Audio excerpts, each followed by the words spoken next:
आज हमारे साथ हैं निखिल मिश्रा जी, जिन्होंने एसएससी सीजीएल के एग्जाम 3 बार निकाला है और वो भी बेहतरीन रैंक के साथ। निखिल जी, जैसे बच्चा मैथ्स की तैयारी कैसे करें ये बताइए। इससे मोटिवेट हुआ कि नहीं, मुझे इस जॉब से तो निकलना है। 10 मिनट का भी अगर मेरे पास गैप आया कि हाँ कोई नहीं है मेरे सामने काम के लिए, तो मैं उसमें स्टोर में जाके पढ़ने लगता था। सीनियर्स ने मुझे सबसे पहले एक ही चीज रिकमेंड की थी कि नीतू मैम की बुक सबसे पहले फिनिश करो आप। नमस्कार दोस्तों, आप सभी का केडी लाइव पर स्वागत है। आज हमारे साथ हैं निखिल मिश्रा जी, जिन्होंने एसएससी सीजीएल के एग्जाम 3 बार निकाला है और वो भी बेहतरीन रैंक के साथ। आज जानेंगे कि निखिल जी ने 3 बार एसएससी सीजीएल को कैसे क्रैक किया, क्या स्ट्रेटेजी रही, सारा कुछ इस वीडियो में हम लोग जानने वाले हैं। तो निखिल जी, आपका स्वागत है। Thank you sir.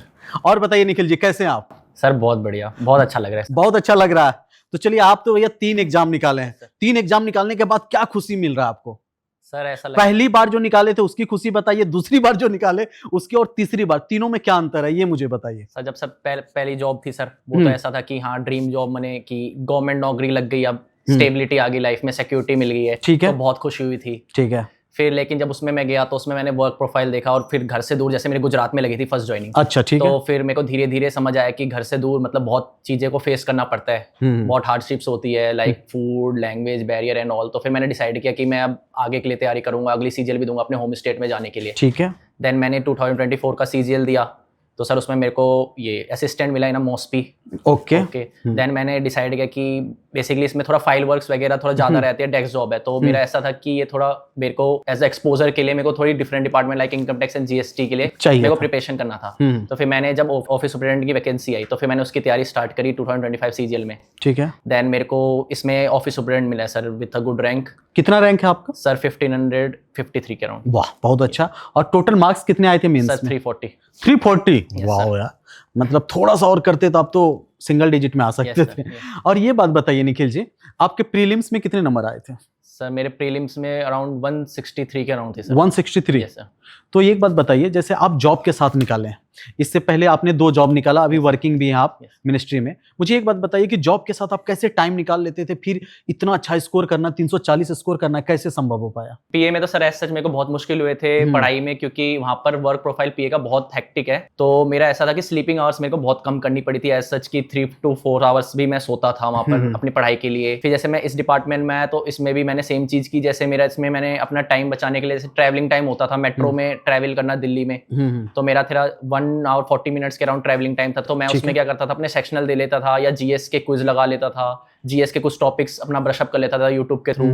तो मैं ऐसे मैनेज करता था जॉब के साथ कि जब मेरे को छोटे छोटे फेजेस में मैंने 10-15 मिनट भी मैं वेस्ट नहीं करता था, उसमें भी अपनी कुछ ना कुछ आउटपुट निकालता रहता था। बहुत अच्छा। और डेली मॉक देते थे, क्या रहता था मॉक का? सर मॉक का मेरा ऐसा था, स्टार्टिंग में तो मैं लाइव देता था, देन फिर मैंने एज सच 3 days पे एग्जाम से पहले मेरा ऐसा था कि मैंने सबसे ज्यादा जो मैंने सेक्शनल मॉक ज्यादा दी, मैथ्स और रीजनिंग के लिए है, क्योंकि मेरे को पता था कि मैथ्स और रीजनिंग में टाइम और प्रेशर बहुत वैल्यू करता है। जो 2024 सीजीएल में भी ये हुआ था, 2025 सीजीएल में भी ये हुआ कि लोग प्रेशर में आके, बहुत टाइम के क्रंच में आके बंदों ने क्वेश्चन छोड़े हैं। तो मैं उस टाइम के पीरियड के बचाने के बस उसके लिए मैं सब सेक्शनल सबसे ज्यादा फोकस करता था, सेक्शनल ज्यादा देते थे। देखिए, बहुत सारे ऐसे स्टूडेंट होते हैं जो बोलते हैं सर मैं वर्किंग हूँ, मेरे पास टाइम नहीं निकलता है, मैं कैसे तैयारी करूं। देखिए यहाँ पे निखिल जी वर्किंग के साथ और लगातार, सबसे पहला प्रोफाइल आपका था पीए का। Yes sir. और उसमें बताइए, अगर कोई बच्चा उस जॉब में रह के अगर तैयारी करके अगर निकाल लेता है तो इससे बड़ी कुछ बात नहीं है। वहां पे वर्किंग डे कितना होता था? सर वहाँ का कोई वर्किंग टाइम नहीं था। वर्किंग डे तो ऐसा था sir, working day 6 days Saturday, only Sunday को ऑफ होता था। वो भी मैं अगर घर से दूर हूँ तो सारा मेरे को घर का जो भी मतलब क्लोथ्स वॉशिंग, फूड वगैरह, वो मेरे को उस दिन संडे को वो भी मैनेज करना पड़ता था। तो वहाँ पर तो बहुत हेक्टिक है उस जॉब में।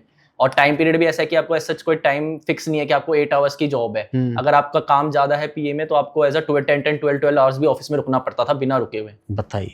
और अभी मंत्रालय में तो आपका मंडे टू फ्राइडे है जॉब? हाँ, मंडे टू फ्राइडे है। यहाँ तो टाइम मिल जाता है। टाइम मिल जाता है। तो मतलब जैसे बहुत सारे बच्चे बोलते हैं सर मुझे टाइम नहीं मिलता है, मैं वर्किंग हूँ। अब बताइए, जब आप टाइम निकाल लिए तो कोई भी बच्चा क्रैक कर सकता है ना, वो भी अगर सही ढंग से टाइम मैनेजमेंट होना। जैसे आपने बोला मेट्रो में भी, देखिए आते जाते ट्रैवलिंग के टाइम में भी आप जीएस निपटा लेना, कुछ चीजें सेक्शनल मॉक दे के बहुत सारी चीजें आप निपटा लेना, ये बहुत बड़ी बात है। उसके बाद ये एक बात बताइए मुझे, जैसे आप तैयारी कर रहे थे तो मेंस में लगभग आपने कितना मॉक टेस्ट दिया था? मेरा ये था कि मैंने मॉक टेस्ट तो बेसिकली अराउंड 15 के अराउंड ही दिए होंगे। जो टोटल मॉक टेस्ट था 15 के अराउंड दिया, फुल मॉक टेस्ट या फुल मॉक टेस्ट। लेकिन मैंने जो सबसे ज्यादा दिया वो मैथ्स और रीजनिंग का साथ में दिया। 1 आवर वाला जो मेंस में था वो मैंने सबसे ज्यादा मॉक दिए, 1 आवर्स वाला। उससे मेरे को बहुत फायदा मिला। मैं हार्ड मॉक्स लगाता था मेरे को भले टाइम प्रेशर में क्वेश्चंस नहीं होते थे मेरे से, मैं ये बोल रहा हूँ कि मेरे नहीं आते थे नंबर, कम आते थे, लेकिन मेरे को ये कॉन्फिडेंस आ गया था कि मैं हार्ड क्वेश्चंस भी अगर एग्जाम में आएंगे, क्योंकि एग्जाम में ऐसा होता है कि आपके 30 में से आपके ऐसा नहीं है कि आपके 30 के 30 हार्ड आएंगे, आपके 25 के राउंड थोड़े एवरेज आ जाएंगे, मॉडरेट आ जाएंगे उसमें, और 5 की क्वेश्चन ऐसे जो हार्ड होगा। तो वो प्रेशर मैं एग्जाम में बहुत इजी तरह से मैंने उसको हैंडल कर लिया था मैथ्स और रीजनिंग में। मेरे को फायदा मिला था सेक्शनल देने का। सेक्शनल बहुत इंपॉर्टेंट है। और प्रीलिम्स में आपने कितना मॉक टेस्ट दिया होगा लगभग? प्रीलिम्स में तो ऐसा था कि सर मैं अल्टरनेट डेज पे दे देता था, तो अराउंड 30-40 के राउंड दे दिया था मैंने। मैं मोस्टली सर रिवीजन पे ज्यादा फोकस करता था। रिवीजन पे मैं ज्यादा फोकस करता था, मेरा मेन टारगेट था रिवीजन, क्योंकि मेरा स्टार्टिंग से ऐसा कि मैं टाइम मैनेज कर लेता हूँ, तो मेरा मॉक का इतना नहीं था, मैं रिवीजन ज्यादा करता था। रिवीजन ज्यादा करते थे। उसके बाद ये बताइए कि मेंस में जो आपने इंग्लिश में कितना स्कोर किया? सर मेंस में मेरे 2024 में 130 बनाए थे एंड दिस टाइम 127 आए सर। जीएस में? जीएस में सर 45 आए सर 2025। वाह, बहुत अच्छा। और इसमें मैथ्स में? मैथ्स में सर 78, बहुत अच्छा।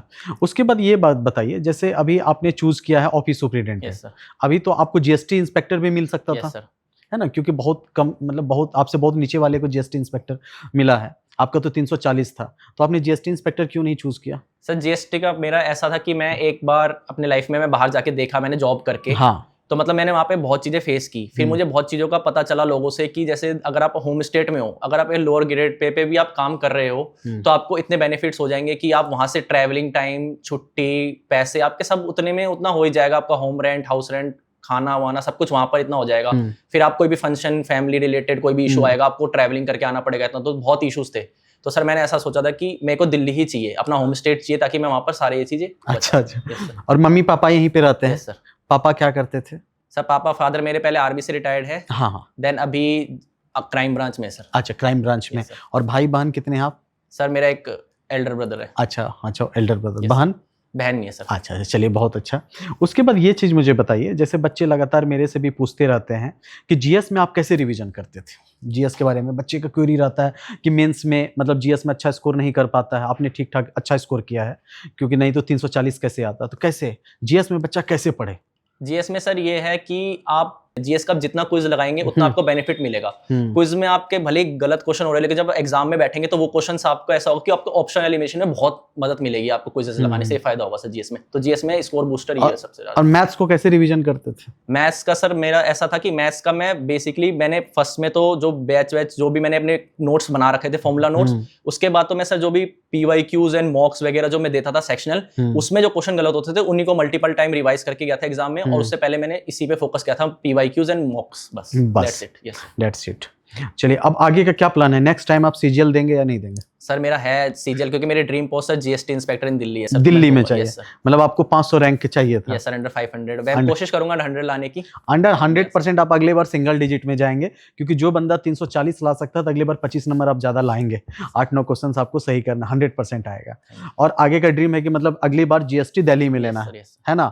और उसके बाद मुझे ये बात बताइए, जैसे कि आप अभी जिस डिपार्टमेंट में जॉब कर रहे हैं, और कैसा है वहाँ का एनवायरनमेंट? कैसा है सर? वहाँ का एनवायरनमेंट बहुत अच्छा है, वहाँ पर बहुत रिलैक्स है, मतलब आपको किसी चीज़ का प्रेशर नहीं है। ऐसा होता है कि सर टाइम आपके पास है, आप अपने हिसाब से काम करो, अपना फाइल करो, उसके बाद आप लंच भी प्रॉपर कर सकते हो, घर टाइम से जा सकते हो, तो कोई सर ऐसा प्रेशर नहीं है। मंडे टू फ्राइडे की जॉब है, सैटरडे संडे आप अपनी वर्क लाइफ बैलेंस अपनी फैमिली के साथ टाइम स्पेंड कर सकते हो, तो ऐसा चीज इशू नहीं है सर मिनिस्ट्री। ठीक है।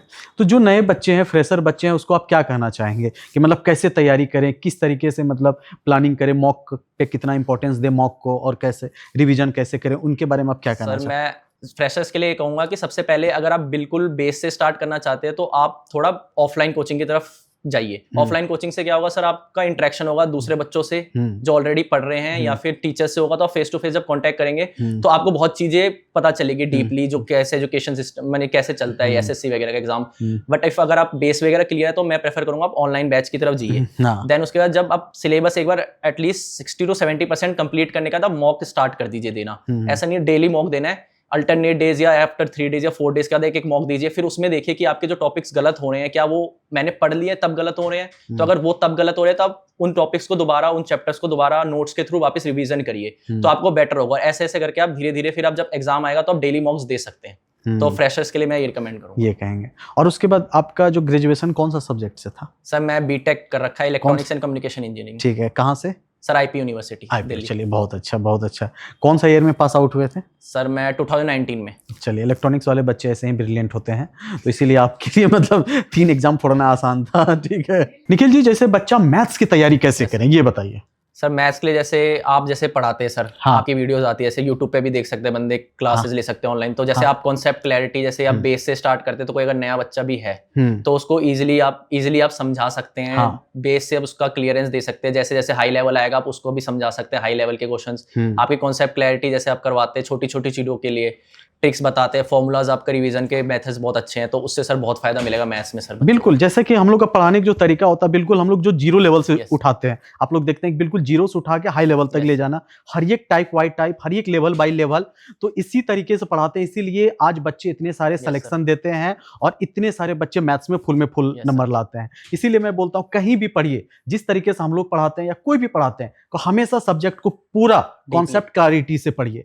ये नहीं कि सिर्फ 10 सवाल कर लिए, नहीं, जो भी सब्जेक्ट पढ़ते हैं, जैसे मैं मैथ्स पढ़ाता हूं, आप लोग जैसे बोल रहे हैं, बिल्कुल level by level, type by type, एकदम डेप्थ में अच्छे से पढ़िए। उसके बाद आप एक सिलेक्शन नहीं, आप 4 सिलेक्शन लेंगे, 3 सिलेक्शन लेंगे, जैसा कि निखिल जी सिलेक्शन लिए हैं। तो एक बार कोई भी सब्जेक्ट, चाहे मैथ्स हो या इंग्लिश हो, चाहे वो जीएस हो, चाहे कोई भी सब्जेक्ट हो, इसके बारे में बताइए मुझे। इंग्लिश के बारे में बताइए, इंग्लिश का तैयारी आपने कैसे किया? सर इंग्लिश का सबसे पहले जैसे मैं गया था तो मेरे सीनियर्स ने मुझे सबसे पहले एक ही चीज रिकमेंड की थी कि नीतू मैम की बुक सबसे पहले फिनिश करो आप। अच्छा उससे अच्छा। आपको इंग्लिश में बहुत फायदा मिलेगा नीतू मैम की बुक से। हाँ। तो मैंने सबसे पहले नीतू मैम की बुक उठाई थी, मुझे अभी भी याद है 2019 वाली एडिशन उठाई थी, और मैंने उसको एटमोस्ट 50 टाइम्स तो मैंने उसको पढ़ा है। 50 टाइम्स? यस, अप्रोक्स 50 टाइम्स तो मैंने उसे पढ़ा है।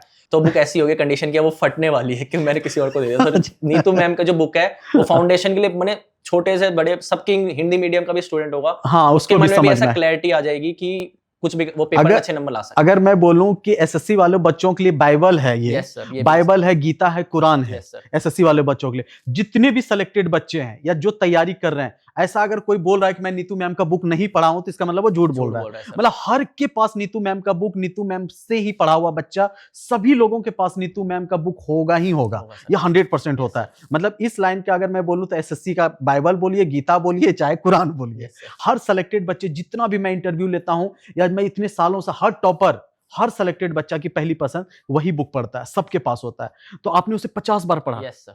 तो वो बुक अभी किसको दे दिए? सर अभी वो लाइब्रेरी में किसी को नीड थी, मैंने उसको दे दिया कि भाई तू भी पढ़ ले 50 बार। हाँ, 50 बार तू भी मेरे जैसा टॉपर बन जाएगा। तू भी मेरे जैसा टॉपर बन जाएगा। नहीं नहीं, बहुत अच्छी बात है। तो ये चीज बहुत अच्छा लगता है कि पता है, जब इंसान इस तरीके से अच्छे से पढ़ लेता है ना, तो इसीलिए आपने इंग्लिश के बदौलत, इंग्लिश और मैथ्स अगर अच्छा नहीं रहेगा तो फिर सीजीएल निकाल नहीं सकते, बहुत मुश्किल हो सकता है। तो इंग्लिश और मैथ्स इंग्लिश तो सर अब डिसाइडिंग फैक्टर हो गया, 145 नंबर का होता है, बहुत बड़ा बहुत चीज ज्यादा है, होता है सर, बहुत बड़ा चीज होता है। 135 सॉरी 135, हाँ, तो बहुत बड़ा फैक्टर होता है। तो और आगे बताइए, अब शादी का प्लान क्या है? अब तो 3 ड्रीम जॉब निकाल लिए हैं, फिर आपका प्लान है कि नहीं सर फिर अगली बार जीएसटी लूंगा। तो एक बात मुझे बताइए, जीएसटी तो आप इस बार भी ले लेते कहीं भी, तो सिर्फ दिल्ली में आपको लेना है, सिंगल डिजिट में रैंक चाहिए। मुझे एक चीज बताइए, फिर शादी कब करेंगे? शादी सर जब जीएसटी की वर्दी मिलेगी ना, वही पहन के जाऊंगा सर। और बड़े भाई की शादी हुआ? नहीं, अभी उनकी शादी हुई नहीं सर। उनकी भी शादी नहीं हुई? मतलब भैया की शादी करवाएंगे ना फिर? हाँ, पहले भैया की होगी, पहले भैया की शादी होगी फिर आप करेंगे। Yes, लेकिन एक चीज इन्होंने बहुत अच्छी बात बोला है निखिल जी, कि सर अगली बार जीएसटी इंस्पेक्टर तो इस बार भी बन जाते हैं, लेकिन अगली बार दिल्ली में जीएसटी इंस्पेक्टर का पोस्ट लूंगा और वर्दी पहन के जाऊंगा। चलिए यार, ये बहुत अच्छी बात बोली है कि भैया हर एक देख रहे हैं, जितनी भी भैया ये अभी बैचलर हैं तो ध्यान रखिएगा, बहुत डिमांड आने वाला, बहुत सारे डीएम आने वाले हैं आपके पास, ठीक है? तो स्मार्ट लड़का, स्मार्ट पर्सनालिटी, स्मार्ट क्या बोले, हर एक कुछ में स्मार्टनेस है आपका। मतलब एक टॉपर्स भी है, पर्सनालिटी भी, स्मार्टनेस है, मतलब क्या कहा जाए, सब कुछ है आपके पास।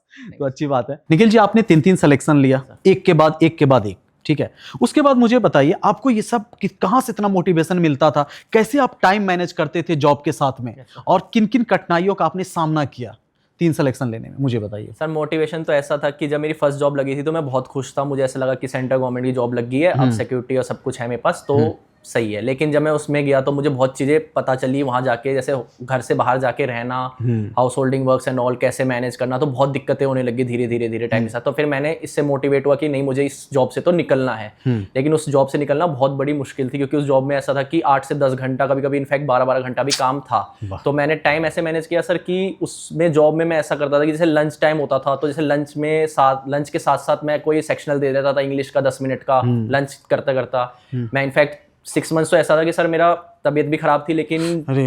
ऐसा था कि मैं सोया भी नहीं, 3 to 4 आवर्स सोता था और फिर मैं उसके साथ पढ़ाई करता था, स्टोर में जाके पढ़ता था, जहां जहां मेरे को टाइम मिलता था। स्टोर में भी जाके पढ़ाई करते थे? जहां मेरे को टाइम मिलता था, 10 मिनट का भी अगर मेरे पास गैप आया कि हाँ कोई नहीं है मेरे सामने काम के लिए, तो मैं उसमें स्टोर में जाके पढ़ने लगता था 10 मिनट। देखिए टॉपर्स का स्ट्रेटेजी देखिए, स्टोर में भी जाके पढ़ाई करते थे। हाँ आगे बताइए। हाँ तो फिर ऐसा था कि टाइम के साथ तो फिर मेरा सबसे बड़ा मोटिवेशन यही था। तो ये सारे जो स्ट्रगल्स थी, फिर उसके बाद अभी भी ऐसा है कि अभी भी दिल्ली में अगर आप रहते हो तो, लेकिन ट्रैवलिंग टाइम आपको बहुत लगता है। हाँ, बहुत तो लगता है। ट्रैवलिंग टाइम मेरा ऐसा है कि 3 to 4 आवर्स तो मेरा मिनिमम ऐसा है कि ट्रैवलिंग टाइम लगता है मेरे घर से। तो 4 आवर्स दिन के बहुत वैल्यू करते हैं, मतलब मेरे हिसाब से, क्योंकि आपको जॉब भी करनी होती है और ट्रैवलिंग भी करनी होती है, तो आपका इनफैक्ट 12 घंटे की जॉब हो जाती है वो, फिर आपको सोना भी है, खाना भी है। तो उसमें ऐसा मैं मैनेज करता हूँ कि सर मैं जैसे अपना मेट्रो में जा रहा हूँ तो मैं सेक्शनल दे लिया, मैंने जीएस के कुछ क्वेश्चंस या फिर कुछ टॉपिक्स ऐसा है कि पढ़ लिया, यूट्यूब से देख लिया, करंट अफेयर की वीडियो देख ली। तो इन सब में मेरे को बहुत वो मिलता है कि ठीक है, जाते जाते आते सुबह सुबह शाम को मैं ऐसा कर लेता हूँ कि इसमें मैनेज करता हूँ सर मैं टाइम को।